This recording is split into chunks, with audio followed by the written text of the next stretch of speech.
So listen to this. In 2019, Arsenal recalled their fourth-choice goalkeeper from Reading. That decision changed football forever, because that guy was Emiliano Martínez, and the moment he stepped foot back in London, he made a promise to himself that this time it would become their number one by any means necessary. Don't get me wrong, he was no choir boy before that day, but it was then that he embraced the dark arts of football, and within the space of 3 years, he had been named the best goalkeeper in the world by both FIFA and France Football, but above all, had become the sport's biggest villain, the most hated man in football. And still, now, 6 years on, not a single active goalkeeper, not even Neuer or Courtois, has been named as the world's best as many times as him. And as the majority of the fans cling onto their hate towards him, most believe he scammed his way towards his awards, that he did not deserve them. But before we get to that, there's more important questions to be asked. What made this guy like this? What's this villain's origin story? Well, as legendary Aston Villa goalkeeper Mark Bosnich said, this is insecurity masked as arrogance. Because after all, for most of his life, this guy was a nobody, a journeyman, a literal professional backup player. First things first, this guy never played a single match in his home country. He tried out for River, tried out for Boca, and kept being rejected, until Independiente took him in and moved him to 150 miles away from his parents, which was much harder on him given that his family couldn't even afford to visit him more than once a year. And look, his academy progression was nothing special. There was no prospect that this kid would ever take on the whole world like this, but then, randomly, without much hype surrounding any young keepers, he got called up by Argentina to the Under-17 South American Championship, and after an already surprisingly good performance, he lined up in the final against Brazil, went into a penalty shootout, and though much more well-behaved back then, he kept 3 penalties out, including an incredible one against Philippe Coutinho himself, and though his teammates would miss enough that they lose regardless, there was an Arsenal scout in the stands. So, in Emi's own words, when Independiente called, I thought maybe they wanted to discuss my academy contract. Then they mentioned Arsenal, and I thought they were joking. This was all so foreign to Emi that his only demand during the contract negotiations was that they buy his father a car. Upon arrival, he was even amazed when they showed him a ball launcher for the first time. And though this all seemed like a dream scenario, especially once shortly after, Oscar Ustari went out injured, leading to his call-up to the full-on Argentinian national team, well, actually, it would be 10 years before he got another call-up in. At Arsenal, it would be 9 of getting tossed around from one loan deal to the other, making only 56 starts across 7 different clubs over that time. For some perspective, when he arrived, Mikel Arteta was one of his teammates, still with 5 seasons left to play, and by the time he finally got given a chance, he'd be the first team manager. Anyone would have quit, but Emi had made a promise. I said to my mom when I turned 18 that I would not come back to my country as just one more frustrated player who went to Europe and came back with nothing. So, as stubborn as he is, he made sure of that. Right on that first season, after only ever being allowed to even sit on the bench twice, Emi was sent out on an emergency loan to 4th-tier Oxford United that lasted for a single game as they immediately lost and missed out on the playoffs. Then, in his second season, he actually got a lucky break, as both Szczesny and Fabianski went out injured, though even then, he was benched in favor of Vito Manone. And worse, after being given his debut in the League Cup, he came back for the next round and proceeded to concede 5 goals to Reading. Such a disaster of a performance that 389 days went by before he stepped onto the pitch again, and even once he did, it was thanks to yet another emergency loan, this time to Sheffield Wednesday. And even if somehow that went well enough that it prompted Arsenal to keep him around the following season as their 3rd keeper, being forced to play him for 5 matches in a row as both Szczesny and Ospina ended up in the medical department, no matter if Emi was able to keep a clean sheet in a match against Dortmund, getting the papers to describe his performance as faultless and being named the UEFA Team of the Week, as Arsene Wenger himself supposedly told him that, Emi, you are the future of this club. Well, then, he conceded 3 to Stoke City, leading the fans to confront Wenger as he boarded the train back to London, meaning that just 3 months later, he was again being sent on an emergency loan to Rotherham United. There, he actually did pretty amazing, arriving with the club in such a dire state that their manager promised to show up to their final match in beach shorts and a sombrero if they avoided relegation, and forcing him to pull through as he led them past the final 6 games of the season while only losing once, with that same coach claiming that we're surely gonna be watching Emmy on Match of the Day in just a few months. Though instead, what happened was something much different. Petr Cech shocked everyone by joining Arsenal from their rivals Chelsea out of nowhere, and though training beside him was surely a dream come true for Emmy, it also meant their number 1 spot was locked in by one of the all-time greatest for the next 3 years. If Szczesny would struggle, Emmy was dead in the water, especially once, following yet another loan move to Wolves, he got injured for 2 months and was never able to regain a place in the team. The next season went by in a flash, even if he did get his first Premier League appearance in 870 days. The one after that, he got loaned out to Getafe, hoping a move out of the country would help, but 7 appearances was all he could muster. And so, as Wenger retired and Unai Emery took over, he had been completely forgotten.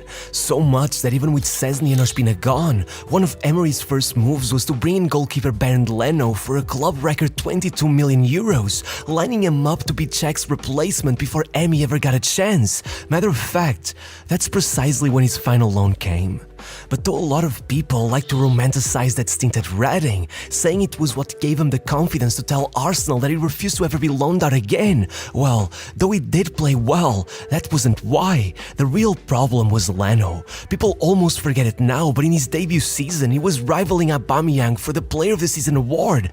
Emmy knew that either forced something to happen or, being already 27, embarrassingly the club's longest-serving player with 10 years under his belt, despite having barely ever played for them and having a wage 4 times smaller than the new guy.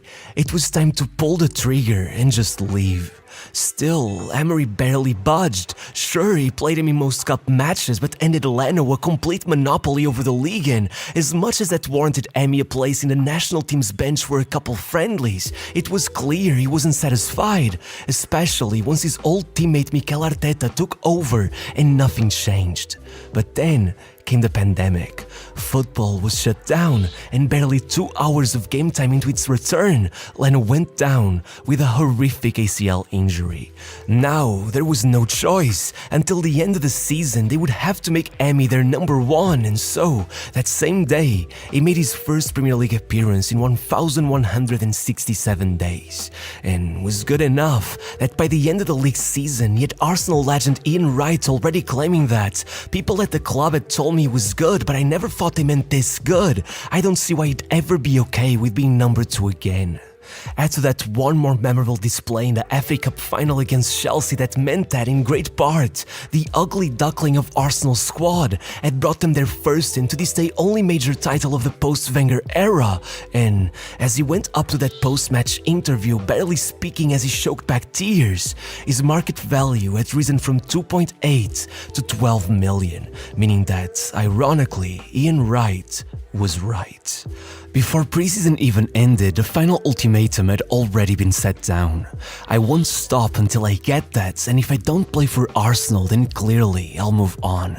The shift in his personality couldn't be more obvious. As they beat Liverpool on penalties to the Community Shield, you could already see him taunting Van Dijk, asking him if he was sure he should be the first step up. But one way or another, knowing they would have to match Leno's salary in order to keep Emmy around, and still not sure which one was best, Arsenal let go of him to Aston Villa for £20 million. At 28, Emmy was playing the first full season of his career, and precisely for a club who had now gone through 8 keepers in 5 seasons, had just extended the contract of their star player Jack Grealish despite all the interest, and even gone all out breaking their transfer record for Ollie Watkins. all of the pressure was on.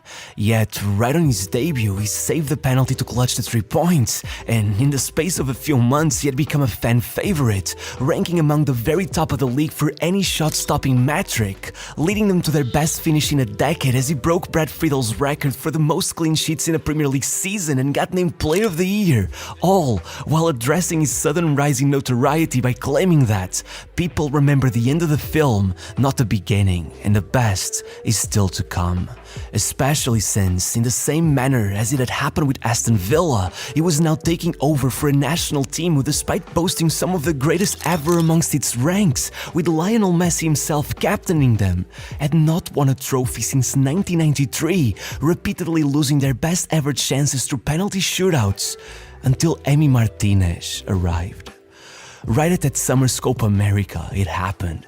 Right in their semi-final against Colombia, 120 minutes, 1 goal each, a penalty shootout, and the real Emiliano Martínez introduced himself to the world. A keeper who, knowing that you can get a red card in a shootout but can't actually be sent off, took complete advantage of it, bringing in Machiavellian mind games, exposing himself as a generational trash stalker, the biggest menace in football. There wasn't one Colombian player he didn't try to intimidate. He literally told Yerry Mina that, "You're laughing but you're nervous, I already know you fool, I know you, and I'm going to eat you alive, brother." Right before he dove and saved his penalty, doing the same to Davinson Sanchez and Cardona, putting Argentina in the final where, after another solid performance, thanks to a single goal by, as always, Di Maria, Argentina were South American champions after 28 years, with Messi himself admitting it was difficult, but we have Emmy and he's phenomenal. Suddenly, Emiliano Martínez was one of the most famous goalkeepers on the planet, while Baron Leno had never recovered and was now slowly being replaced by new signing Aaron Ramsdale.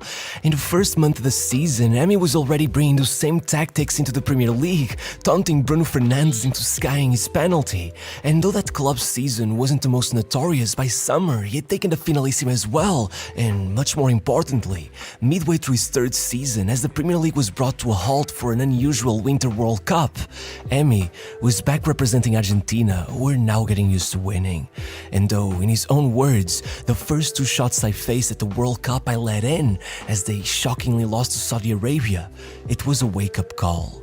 By the round of 16, he was already making last-minute saves to secure a place in the quarters, and there, it was back on. A 2-0 lead evaporated in the 11th minute of injury time, with Emmy getting posterized, but then, a penalty shootout. He pretended to hand the ball to Berghaus, only to drop it and force him to pick it up himself. He kicked it to the side while staring at Koop Meiners, even kicked it into the center circle as it was Weghorst's turn. And even after he saved 2 and won the match, he made sure to shout abuse at Van Gaal, who was literally in the middle of chemotherapy as he battled cancer. But somehow, that still wasn't it. After a routine 3-0 win against Croatia to reach the final, Emmy took center stage alongside Messi and Mbappe in the game of the century. Not just because he got a hand to Mbappe's penalty and sent the game into extra time, not because he pulled off the save that changed history to stop Kolo Muani from completing France's comeback, but because, in the end, we got handed the official Emiliano Martínez handbook on how to break football in a single penalty shootout. First, open up with a friendly handshake, get their guard down, then, to set the nerves and test the waters, repeatedly ask the referee to check the ball placement. If he obeys, good, you own the penalty area. Now, bring it up a notch. Bring in the most obnoxious, over-the-top celebration you got after every save, and once dominance is asserted, get in their heads in every way imaginable. Grab the ball, don't give it back, get the fans riled up, get them to chant louder, throw the ball away, and as always, make them go get it. But once it's the other keeper's turn to do the same, don't let them. Always get the ball and hand it off to your teammates, and even once the referee finally grows a pair and tells you to stop, just shout, yell, and flay your arms around as much as you can. The yellow card will come, but it will be too late. You're a world champion now. You only saved one penalty. It was actually your worst technical performance in any international shootout across your entire career. But you made yourself the main character enough that no one talks about anything else other than you. Loris, who simply could not match up to your theatrics, complains that I'm too rational and honest of a man to make myself a fool like that. But what does it matter? You've got the golden glove and you've dangled it from your crotch as French congressmen lost their heads and demanded the award be stripped from you. You got to the locker room and asked for a minute of silence from Mbappe. You paraded a baby doll with his face on it. The public has never been so entertained. They hate you, but they love to hate you. And the next month, regardless of whether or not you finish the year with one of the most embarrassing scouting reports of your career, paling in comparison to even the average keeper in your league, while Courtois looked like a god among men as he led his team to European glory, not just with maybe the greatest final performance of all time, but one after the other. It doesn't matter. While others were stripped of awards in favor of fair play, you are named best goalkeeper on the planet because everyone was simply too entertained to think of anyone else. And by the time they caught up to it all, as the IFAB announced their intention to make up new rules to stop other keepers from pulling those same stunts, your reply says it all. I already saved the penalties I had to save. Yet, like every villain, even Emiliano Martínez got a chance for redemption. By his third season at Villa, Courtois injured his ACL, meniscus, Achilles, and one of his adductors. The one truly all-time keeper around was pretty much out all year. And what did Emi do? He went up against Lille in the Conference League, and with buzz already raining down from the stands, he went into the penalty shootout, and of course, in order to destabilize the other players, he riled up the fans to the point a few actually invaded the pitch trying to get to him, finally getting hit with that infamous red card that meant virtually nothing, and as always, saving 2 penalties and silencing their whole stadium. However, forget all of that, because again, there was a Copa America to be played, and of course, he did it all again. 2 penalty saves against Ecuador in the quarters and a little dance to celebrate. Now across 24 attempts against him over his entire career, the strikers had settled for a mere 50% conversion rate. And of course, with a great performance 10 days later, another golden glove and another trophy. Even if FIFA themselves would once and for all hand him a ban, as he would yet again hold a trophy up to his crotch. Once the award ceremony arrived, they handed it to him again, even though no other keeper had ever won it twice. I guess he's the best ever, huh?